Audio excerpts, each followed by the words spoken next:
Welcome, welcome, welcome. Hey, y'all. How y'all doing? Thanks for joining us. We're going to get ready to get started. You are in the right place. It is Saturday morning. Yes, yes, yes. We are getting ready for Health is Wealth, the August 2023 edition. Thanks for hopping in. Great to have you. Good morning, Jeff. Good to see you, my brother. Thanks for being here. It's going to be an exciting one today. I'm really excited to talk about the pharmacology of cannabis. And so let's go ahead and jump right on in. Thanks for being here, everybody. We really appreciate you. Here it is. Hey, it's Nicole Bafong, your host for Health is Wealth. I am so grateful that you could join me today from wherever you're joining from. And thanks for being here, Jeff. Well, today we're going to be talking about the pharmacology of cannabis. I'm really excited because we have a fantastic guest today. So thrilled that she could be joining us. But, you know, when we talk about cannabis, and I know on this show, you've heard me say it already before, you know that the cannabis plant is made up of thousands of compounds. We know that. Thousands, hundreds of compounds. So we've discovered so far, right? Hundreds of these compounds. And what is so interesting is, you know, we only talk about mostly two of them, two of the compounds, phytocannabinoids that are phytocannabinoids, and that's THC and CBD. But when we think about it, the plant has hundreds of these phytocannabinoids, right? And when we talk about pharmacology, when we talk about a pharmacist actually understanding how to recommend this plant medicine to patients, it comes from understanding how it interacts in your body, right? Comes right down to the endocannabinoid system. And so I'm excited today because we get to talk about that with an actual pharmacist. So I'm thrilled to have Dr. Monica Werkheiser here with us. It's going to be a really great conversation. But, you know, with the legalization of cannabis for medicinal purposes and for adult uses that's happening all over the country, we see it every single day, every congressional session in every state, we see more and more states coming online. And what that means is we have an opportunity to do some real research, because initially, most states that come online, they come online as medical states first, concerned and focusing on their medical program for their medical patients. And then they become adult use. So using that pathway, when you have in a medical only state, those are the years, that's the time that we really get to do this research. And it's interesting that we have people that are coming from the medical industry and coming into cannabis, understanding that their knowledge and their value that they bring is instrumental in helping us move forward, helping patients truly being able to use this plant as medicine. So let's jump right in, folks. I'm really excited that this month's episode, we have Dr. Monica Werkheiser, who is a doctor of pharmacy that has been working with cannabis patients for years. So Dr. Monica, please join us. Thank you so much for being here. We really appreciate it. I'm going to let her introduce herself and tell us a little bit, give us your 30-second pitch of who Monica is, please. Well, thank you, Nicole, for having me. As Nicole said, my name is Monica Werkheiser. I'm a pharmacist by trade. I actually got my start in Jersey at Rutgers, doing my pharmacy school, doing my thing.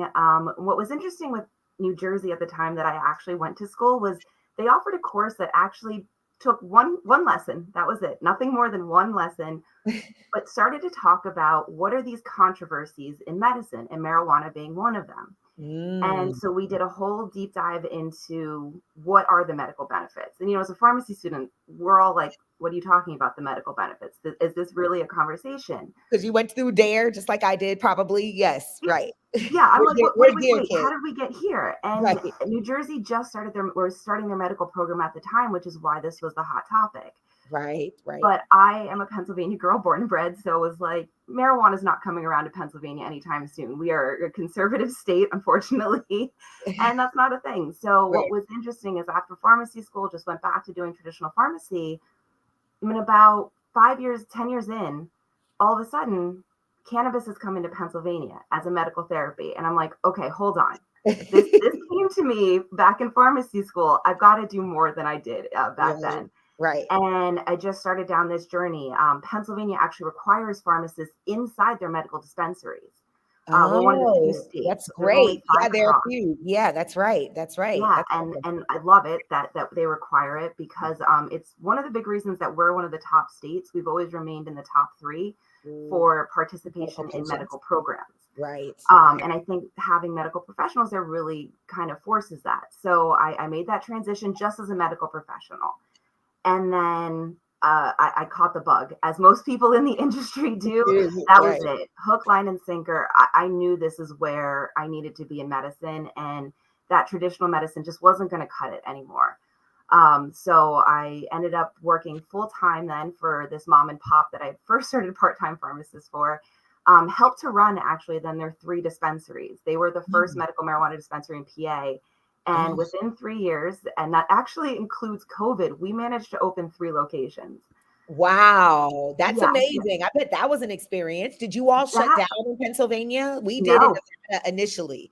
Okay, so initially that first month like once the governor announced that only essential businesses, remember only essential businesses were going to be open, well he closed down liquor stores and dispensaries. And then within a few days, because I'd already left to go to Georgia, he announced that, oh, I'm sorry, dispensaries are essential businesses. yeah. And And so that's how where we did you all open like your drive through? Did you have like contactless? Like what did you do? yes, just the answer is yes. A little bit of everything. So Okay.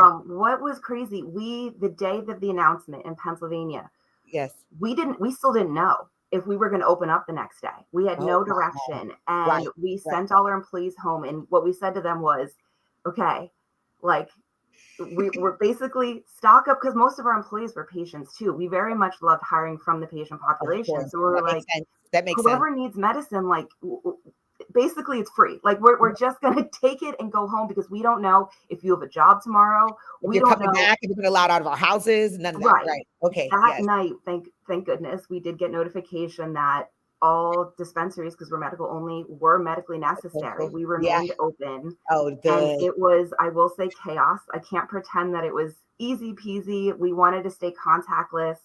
Right. As I mentioned, we were on our way to opening our 3rd location, so we had Right. a new staff who was supposed to be training with us for this new location and really had no idea. So we had them as runners, and we were doing curbside, Of course. Of and course. we tried to Same. work with the city to do a drive-through, but that just Yeah. wasn't going to be possible, because Right. we were blocking a fire lane if we tried to do it. So it was chaotic, but we Okay. made Yeah. it work. You We made figured it it out. through.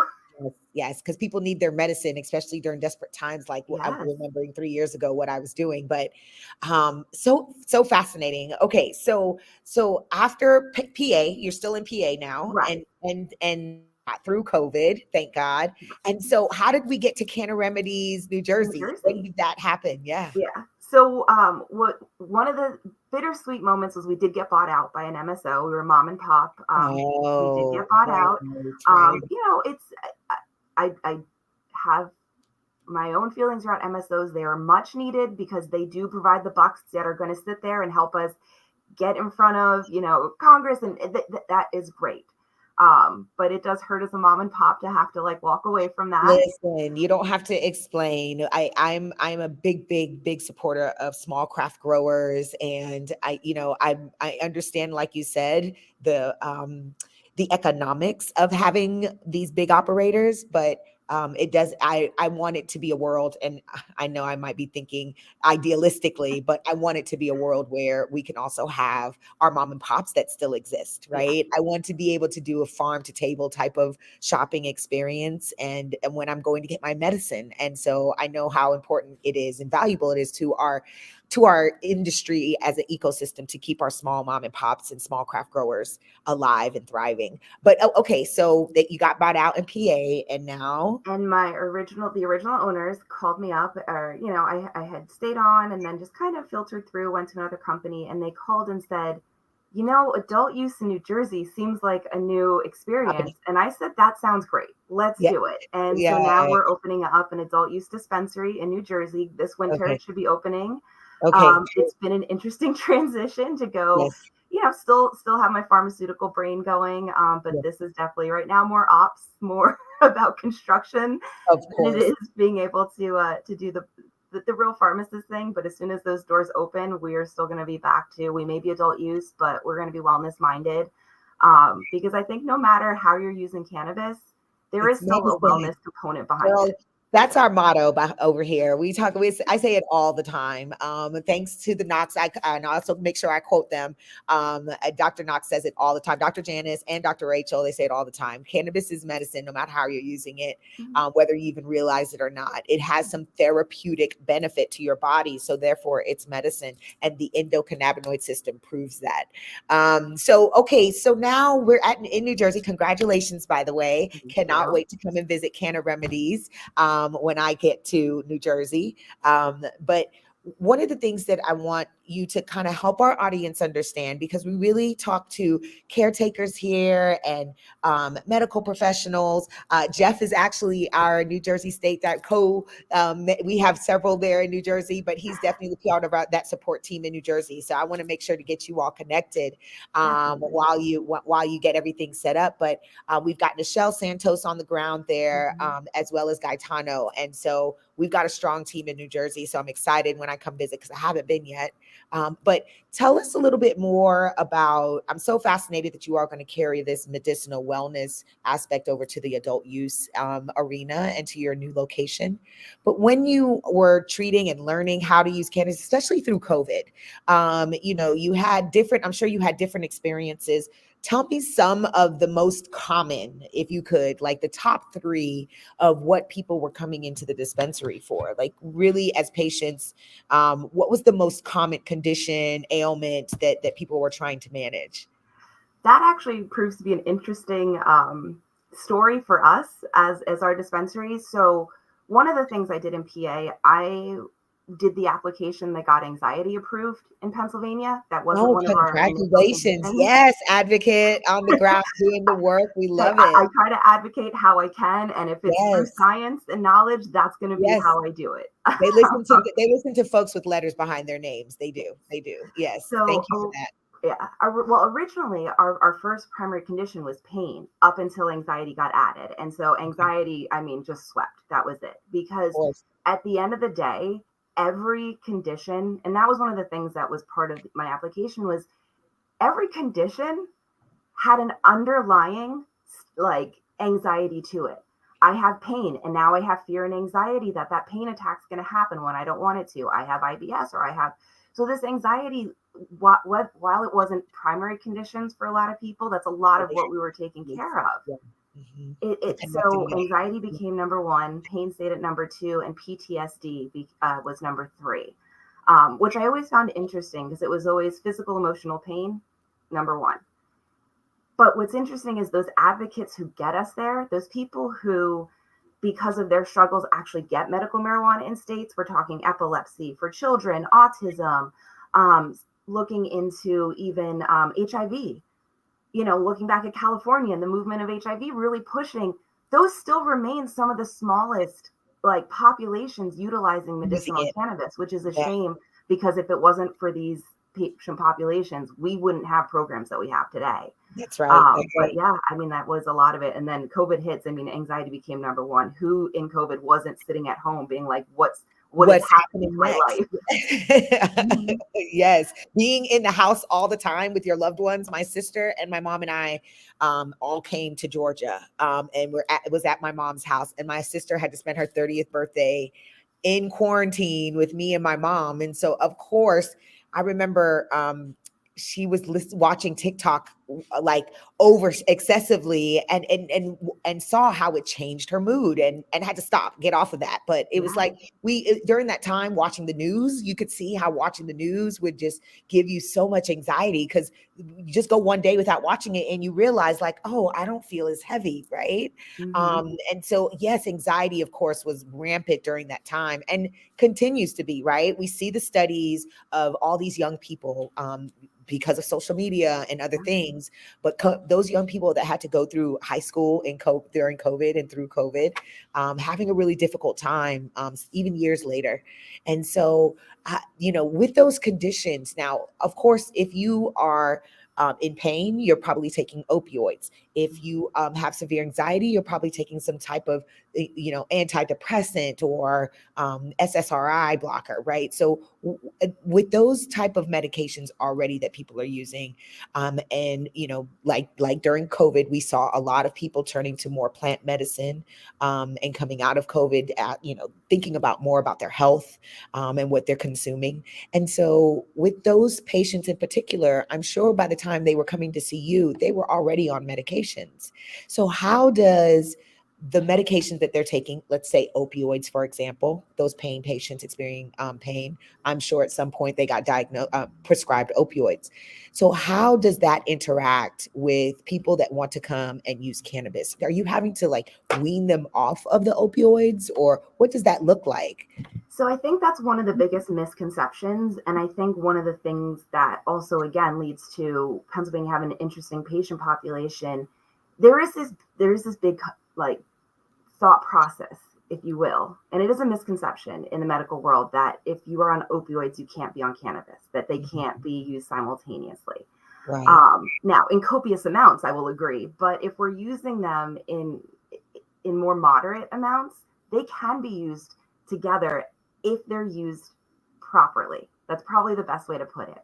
So Okay. one of the things that, like, we've had conversations, because originally in the Pennsylvania program, what would happen is doctors would start to wean their patients down, right? Like, Right. we want to wean them off. And that is a rough Experience. I've moment for seen a lot of people. patients. It's Yes. like, Yeah. why am I going through this just to be put on something else? And they don't even know if it's going to work.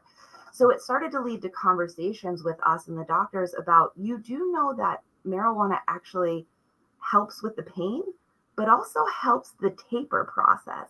And Right. maybe your patients don't have to be Cold feeling so turkey. traumatic going Yeah. through this process, Right. just to be put on, just for cannabis medication. And the Yeah. reality is there are many pain patients who are using cannabis. They're just not telling their doctor because they can't have that open conversation. That's So right. Yes. it's Yes. time we have to Absolutely. have this open conversation. Yes. Yes. So a lot of times it was the conversation of how we use, let's use some CBD products to taper off that to wean, to stop those cravings, to help wean them down.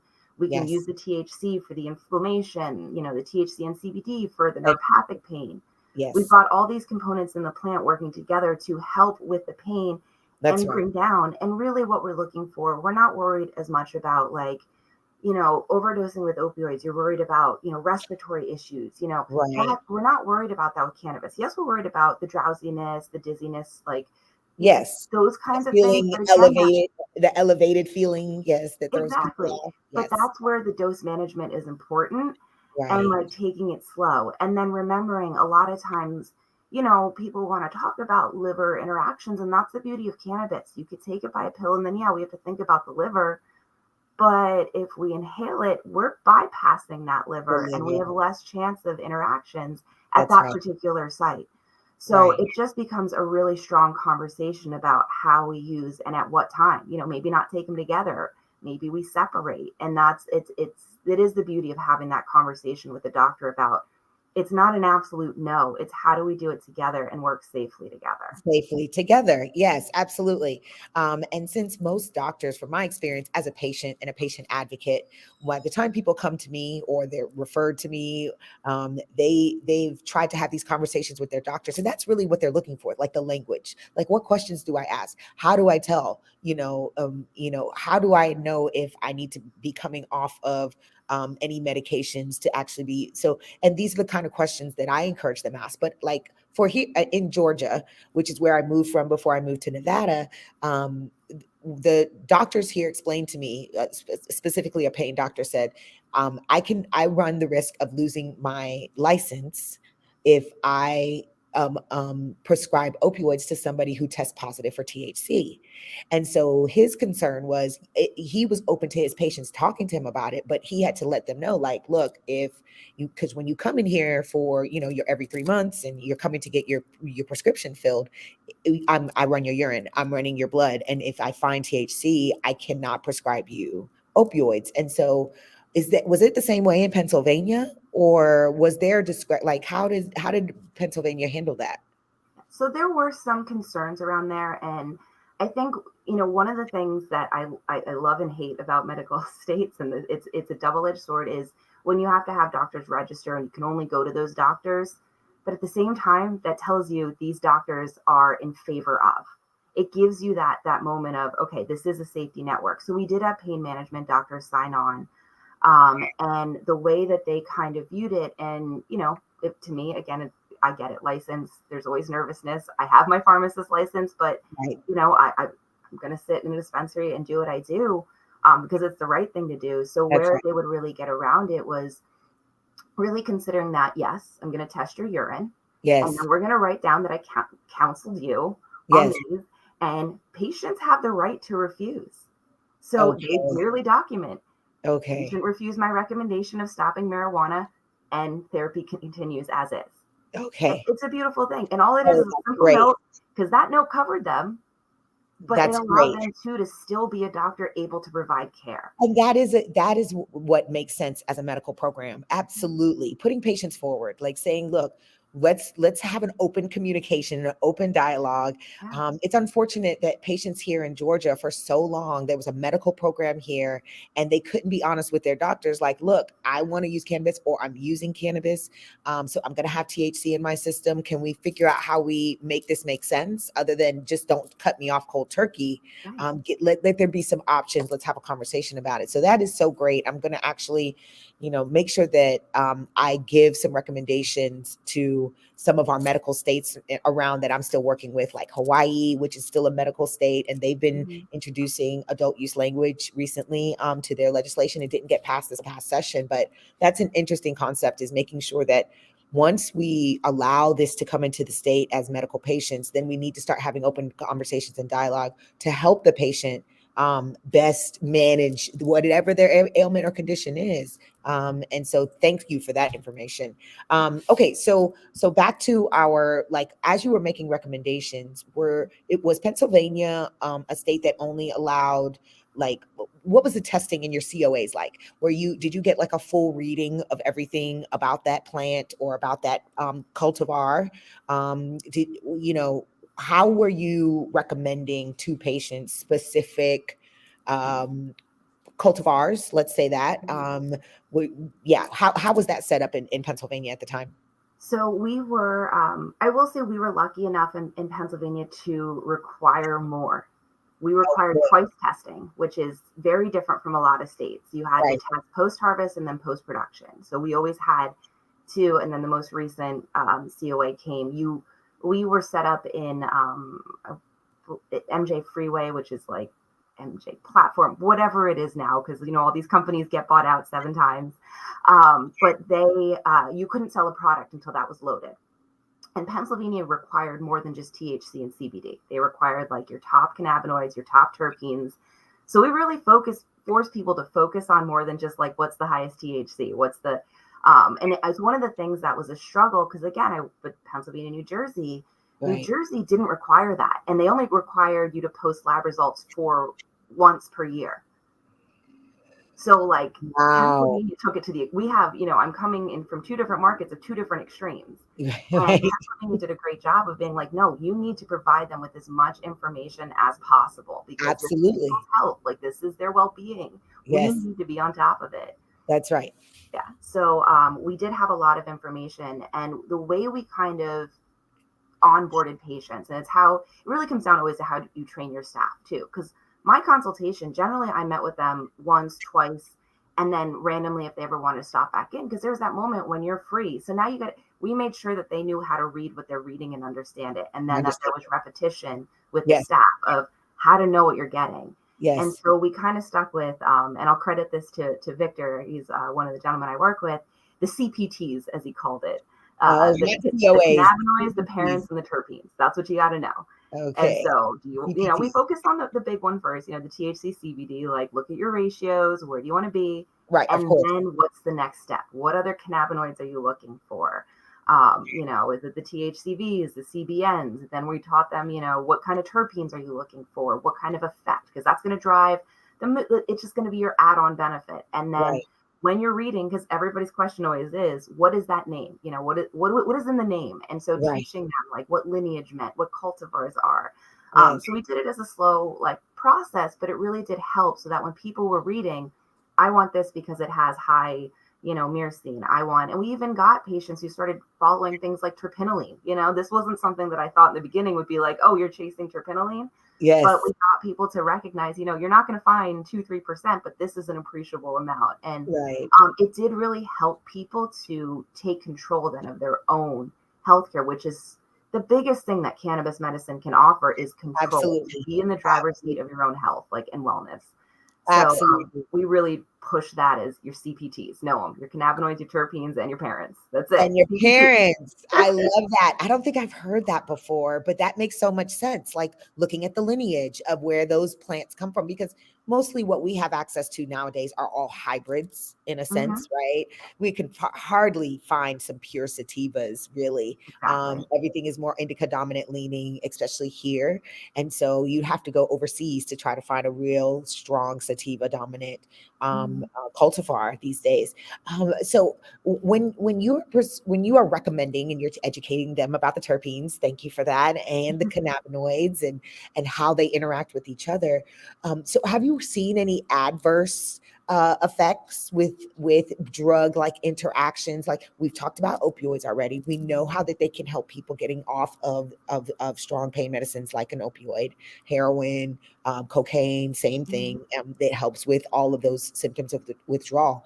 But like other medications, maybe high blood pressure or any heart medications, do you have any? Have you seen any examples of those? Yes. So we had a slightly different, and I shouldn't say different, but we had a slightly different population. We had a slightly older population. Oh, Where most dispensaries, if you look at their age population, the average age is like 35-ish. We were holding closer to 45 and 50 because we were communicating more with elderly populations. One of my specialties was geriatric medicine. oh, And so we had a mhm. lot of geriatric patients Of who course. run multiple blood pressure medications. And I Right. have to say that blood pressure was one of the ones that surprised me the most. Not that I Mm, wasn't expecting it to happen, but the prevalence. So it was getting into the amount of senior citizens who would call me and say, I'm feeling dizzy all of a sudden. And I'd be like, take your blood pressure. Oh, it's lower than normal. Okay. I need you to call your doctor oh, and have not a high, conversation. not And high. it was okay. It was the opposite. It was everybody getting lower blood pressure because they were on too many medications. And one of the things that we don't realize is that what spikes blood pressure isn't just our physical, it's actually Arteries. other ailments. So if they were having pain, that spikes blood pressure. Well, if your pain's starting to be relieved, your blood pressure is starting to come back down to normal. And you And don't need these medications. right, whether if you're not sleeping, high Mm, blood pressure. If you have anxiety, high blood pressure. I mean, they are so tied into each other. right. So as soon as they were feeling better about certain conditions physically, this was just a normal body response to lower blood pressure. So they Mhm. weren't needing as many of these medications. And it really came down to talk to your doctor. He's either going to lower one or stop one. Don't do it by yourself. And I Right. think Talk to that your was doctor first. another big lesson that patients didn't really Wow. consider. Don't do it by yourself. Like Wow. this is call your doctor and talk to them. One of my patients who was using for seizures, and I think that's to the point is there are interactions with cannabis. There's also interactions that happen from what cannabis medicine is made with, and then there's things that happen when we don't talk to our doctors. Right, right, of course. And Yeah. this seizure patient, and I love him. He was a great, wonderful patient, but calls me one day, all upset. I started using this RSO. It was working. I was doing great. Now I had a seizure. Okay, it's got to be the cannabis. And I was like, it very well could be because there is an interaction. One thing interesting with seizures is cannabis can actually change your seizure threshold, meaning certain medications you may not need as higher of a dose. And one thing And people don't realize, too much seizure medication also leads to seizures. So I was like, that could be a possibility. Other possibility, there's a drug called Onfi that it actually blocks how it gets into the system, so makes it less effective. That could be a thing. so it like does it sit on the receptors that THC attaches to or something like that? Is that how it Correct. blocks it? Oh, okay. So So, well, the THC blocks the Onfi from actually because Onfi is tied into the same pathways that like a Xanax would, any of those like diazepams, all your SSRIs. pain Yes, medications. So it yes, comes in yes, that same way and yeah. blocks that same way. So now you're not getting the dose that you needed from that one. Got it. But what became interesting was I continued the conversation. Okay, tell me what you've been doing lately. I pulled up I had his list of medications in front of me. Yes. Did you change dose on the gabapentin? Well, no, I just stopped it. Well, no, you can't do that. No. So that was I tried not to scare him, but my Right, reaction was, what are you doing? right, And what it came right. down to was he just stopped. He was at, I think it was 800 milligrams 3 times a day, which is your max dose. And you You can't do can't it in just cold cold turkey because turkey. it'll send you into seizures. No, So yes, we had yes. a very good Don't mean to laugh at conversation. you, honey. We're not laughing at you. We're just ooh, that's a little scary. Yeah. Yes. Okay. Yeah. And I can laugh now because he's okay, back on the right path, hasn't had seizures in a very, very long time. But in Great. the moment, I was like, "We're calling your doctor right Yeah. now, and Yes. we're gonna work Yes. through this." Yes. And Absolutely. it was just those things that the conversation is necessary to Silly. avoid Yeah. these interactions. But Absolutely. it was just he stopped his medicine, so it wasn't the cannabis, It was. which it could have been, but it turned out to be just a misuse. And Yes. there's other examples of times that I've had to have those conversations because what people don't think about is those antibiotics that you only have to take every now and again. There's Yes. interactions there. And so I would Oh. have to have those conversations. And one thing that I think is key about medical professionals in cannabis is you hear certain statements and you pick up things that other people wouldn't. So I had some patients who they knew they had to take antibiotics either pre-intercourse, or they had to take antibiotics just for different feminine issues. Okay. Yes. Yeast And I infection would is have to have important. that conversation of when you take those, it's going to be better to vape then because you can't go through the liver. You're going to have problems. You're going to have buildup. You're not going to get the right amount of antibiotic. So it just became Oh, conversations of change your mode. Today's got not it. the day for a pill. Today's the day for a vape or maybe a cream, something Okay. that's not going to have to go through the liver. And Liver. so that's where we forget is we can avoid those interactions in the liver if we use cannabis in different ways. So let me ask you this. Have you had during your time while in PA dealing with nothing but patients, did you experience anyone with hyperemesis? Am I saying it right? So I did. Okay, so first tell our audience, I've mentioned it on here before, but just give us a refresher. What is hyperemesis? Yes. So hyperemesis is basically a continuation of vomiting. It's just a continual vomiting. And when it generally occurs is an over ingestion of THC. And I've heard some debate on it, but I'm going to hone in on over ingestion of THC. And it Oh, resets right. it kind of sets off these receptors. It sets an imbalance in your brain, and it's a continual vomiting. Hence the hyper, which means over, and emesis, which means vomiting, Oh, hyperemesis. got it. So it's just continual. And it was actually one of the first things I learned coming into. They always talk about it, and it isn't Even as though the cases common. are rare, it's not something that is common at all. That's why I Right. even asked if you experienced any patient while there because it's so rare. Exactly. And in my time, I've had one patient and that was it. And what was interesting is they do teach it not because it's rare, but because it's so severe, you want to be able to answer and react Recognize it. quickly. Yes, absolutely. And so, Um, what is the remedy for that? Is it like a big dose of CBD, or is it No, like actually, even easier. just Jump stop in a it? hot shower to open up like your blood vessels and everything and get things Yes, moving again. yes. Number two, which I found this to be the most fascinating but extremely successful, if anybody with arthritis has ever used capsaicin cream, okay, which comes from peppers. It's actually also like There's basis something of in myrcene. Like there. we're going to tie this back to beta caryophyllene, all those things. But Yes. what's interesting is capsaicin along your sternum, right along the sternum. That heat from it works just as well as having to sit in a hot shower. And so that'll And bring it down stops that it. Yeah, until the you can vomiting. get yourself, Oh, rehydrated and all those things. But capsaicin right along the sternum. You do need to be careful. Again, that is a burning feel. So like right. over capsaicin Too will much. make it burn Right, for days, right. So but be that is careful, kind of the kids point. out there, okay? Don't just be putting No, no. like And cream. wash your hands and like maybe use gloves. Like Yeah, this is not something you want to play around with. of But course. Yes. in a quick pinch, that is what's going to do it. Well, I know I've had several psychedelic experiences. I've talked about them here on the show because it's important that My first couple of years in this space, I was a medicine. I was a cannabis advocate, cannabis patient advocate, a cannabis advocate, and then I trying to transition into a plant medicine advocate because I recognize how valuable using psychedelics have been for my own personal journey, and I've seen so many. It helps so many other people. But I know, it is advised when you're using psychedelics to not take SSRI blockers, like if you're on antidepressants and those kind of things that can block the receptors that psychedelics attach to. So are you familiar with any of this, and have patients come to you about psychedelics so far? So I've had a few patients come to me about psychedelics, and I'll be honest, I generally refer them to somebody with more knowledge, because one of the things that, I mean, in cannabis and now in psychedelics is both of these fields are built on, we're going to be building the plane as it's taking off. So same thing with psychedelics, like Yes. this Yes. is now the next thing. And I mean, personally, I'm like, where can I get all this information? I need to know, because As I much. mean, this is what Maps. marijuana does. It makes you, Maps is great. I gotta learn. Yes, yes, absolutely. So what I always encourage people is, as far as like the SSRIs, be in a plan to taper down.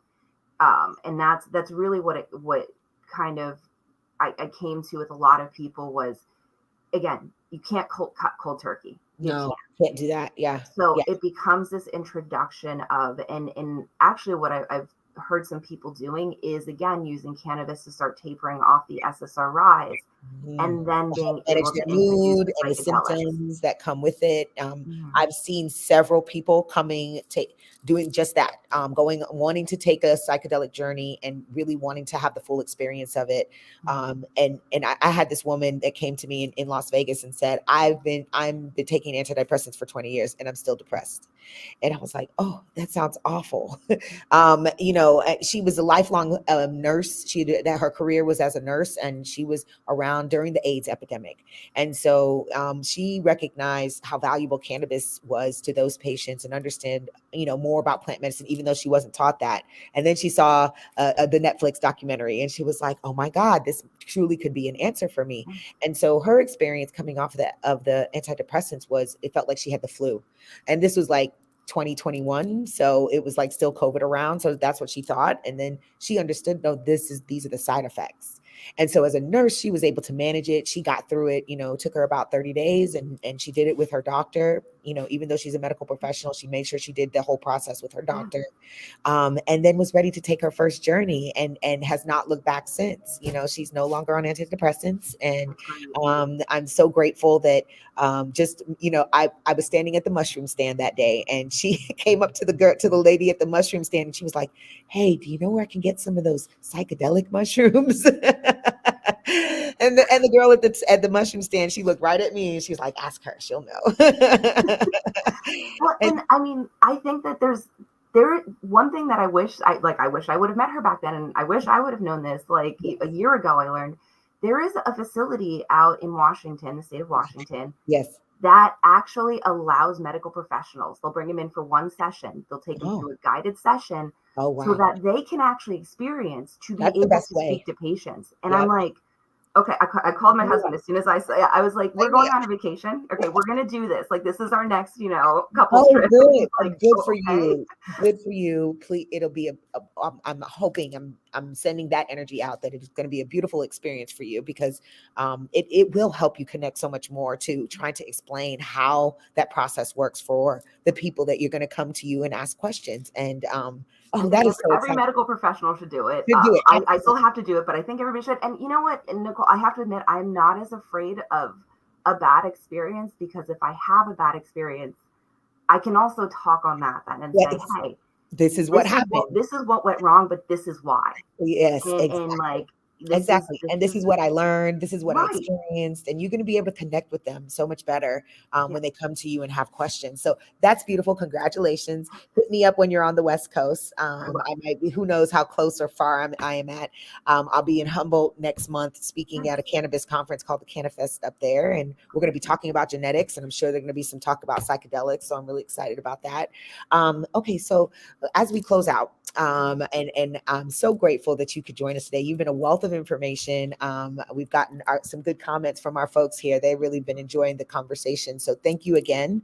But not every state has a thriving medical program like Pennsylvania that is still going. In that, and so if you had some tips for patients when they're going, everybody's not going to get a chance to come to Canna Remedies in New Jersey as a new adult state, adult use facility. So, what are some questions or some tips that you might have for patients or the average consumer, even if you were somebody coming in from to Las Vegas and you want to have a good time, but you don't want to be sleep on the couch? What are some recommendations that you would give to people coming into a dispensary? What are the right questions to ask? Some key questions. So, I mean, I think I'd approach that a few different ways. Okay, First of yeah. all, everybody's always welcome as soon as we open up in Ewing. Come on down. But Come I know a on. lot of people can't. So, those who can't, if you don't have access in your state, I think there's a lot of ways to be creative.